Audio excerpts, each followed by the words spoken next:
আমি অন্তত বিসমিল্লা করিনি। নরমাল মাছের টেয়া নাই, কাটায় নেন। এগুলো বালি দিয়া চলবো না, দাম বেশি চাই। ঘোরাঘুরি তো করলেন, মানে ঘোরাঘুরি তো করলেন, ইলিশের দাম কম না বেশি? এটা 3000 টাকা কেজি স্যার।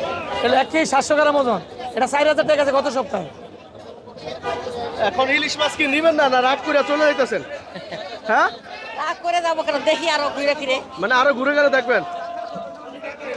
কাকা কত বলে দিছিলেন ইলিশ মাছটা একটু বলেন তো আমাদেরকে। এটা 2200 টাকা কেজি বলে দিছি। 2200? উনি কিছু দাম টাম বলে নাই? না উনি কয় ঘুরে দেখি। মানে উনিও ঘুরে দেখো। হ্যাঁ দর্শক, কাউরন বাজারে 1 কেজি 200 গ্রাম। আপনার দাম চাওয়া কত? 2200 টাকা। 2200 টাকা। তাতে ইলিশের দাম কমছে তো? হ্যাঁ কমছে।